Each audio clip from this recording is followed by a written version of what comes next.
আসসালামু আলাইকুম রহমতুল্লাহি বারকাতুহু। প্রিয় দর্শক, পাকিস্তানের মুসলিম পার্টির এক নেতা তিনি ঘোষণা দিয়েছেন গত পরশুদিন যে বাংলাদেশের দিকে হাত বাড়ালে বা চোখ তুলে তাকালে পাকিস্তানের সেনাবাহিনী এবং মিসাইল তাদের দিকে তাক করে থাকবে, অর্থাৎ তাদেরকে পাকিস্তান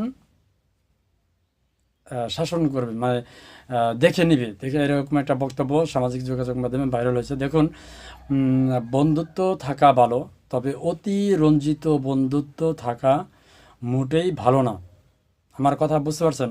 আচ্ছা, যদি না বুঝেন আমি বুঝিয়ে দিচ্ছি। দেখুন, ইউক্রেন এবং রাশিয়ার দিকে তাকান। ইউক্রেনের পাশে সারা পশ্চিমা বিশ্ব থাকার অঙ্গীকার করছিল, এখনও আছে, এবং সেই অঙ্গীকারবদ্ধতে ইউক্রেনে সারা পশ্চিমা বিশ্ব কিন্তু এখনও আছে। কিন্তু রাশিয়ার সাথে কেউ নেই, বাট রাশিয়ার সাথে কি ইউক্রেন টিকতে পারতেছে? পুরো ইউক্রেন তামা হয়ে গেছে। আপনারা জানেন এই নিউজগুলো, যে ইউক্রেন তামা হয়ে গেছে। এই ইউক্রেনের যা ঘটছে, আগামী 100 বছরেও এই ইউক্রেন সোজা হয়ে দাঁড়াতে পারবে না। এটা কিন্তু বাস্তব। কেননা যখন যুদ্ধ শেষ হয়ে যাবে, পশ্চিমা বিশ্বরা যত মেশিনারিজ, টাকা পয়সা, এই সেই বক্কর চক্কর যা আছে দিছে, সেগুলো কিন্তু ইউক্রেনের যে জাতীয় সম্পদ, খনিজ সম্পদ, সেগুলো নেওয়ার মাধ্যমে সেই ঋণগুলো পরিশোধ করবে। তার মানে 100 বছরেও এই ইউক্রেন আর সোজা হয়ে দাঁড়াতে পারবে না।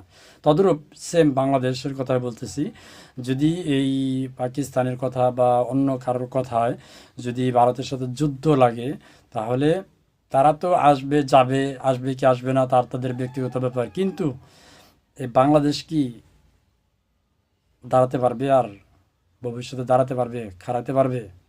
গুনে গুনে 5 দিন লাগবে বা 6 দিন লাগবে বাংলাদেশকে দখল করতে। কিন্তু এই বাংলাদেশ কি আর পুনরায় সেই বাংলাদেশ আহ, পরিবর্তন করা সম্ভব হবে? কখনোই সম্ভব না। সুতরাং কারোর কথায় এ দেশ যুদ্ধ বাজুক, আমরা এটা চাই না।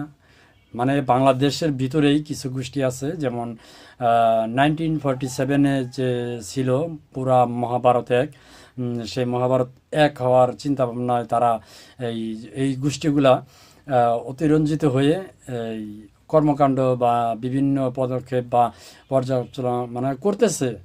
আবার কিছু কিছু কিছু গোষ্ঠী আছে, যে সবাই না, কিছু গোষ্ঠী আছে যে 1971 সালের পাকিস্তানে হওয়ার মানে একটা চিন্তা ভাবনা, ধারণা তাদের মাথার ভিতরে এখনও আছে। তো এগুলো কোনোটাই ভালো না। কারণ দিন শেষে আমরা বাংলাদেশ, আমরা বাংলাদেশি, আমরা বাংলাদেশ থাকব, বাংলাদেশ আছে, থাকবে ইনশাআল্লাহ। তো কোনো কথায়, কোনো কার্যে রঞ্জিত হওয়ার কোনো, রঞ্জিত হয়ে খুশি হওয়ার কোনো কারণ নেই। কারণ অন্যের কথায় নিজেদের দেশে যুদ্ধ করার কোনো পাইতারা নাই। যেমন মনে করেন, এই অতিরঞ্জিত কথার কারণে যদি ভারত বাংলাদেশ যুদ্ধ করে, ভারত কার কাছে, ভারত কার উপরে হামলা চালাবে? বাংলাদেশের। ভারত কি পাকিস্তানের উপরে হামলা চালাতে সাহস পাবে? কখনোই না, জীবনেও না। এটা মাথায় রাখবেন। গত কয়েক মাস আগে ভারত আর পাকিস্তান কিন্তু যুদ্ধ লাগছে। সেই যুদ্ধে পরে তথ্য অনুপাতে কি বেরিয়ে আসছে যে পাকিস্তানের কাছে অনুমতি চায়া মোদী সরকার পাকিস্তানে আঘাত করছে। এটা কিন্তু প্রমাণিত হয়ে গেছে বা গণমাধ্যমে ওটা আসছে। পাকিস্তান অনুমতি দিচ্ছে বিদায়ী ভারত আঘাত করতে সাহস পাইছে। তবে ভারত কাকে আঘাত করে? বাংলাদেশকে। বাংলাদেশ তছনছ হয়ে যাবে।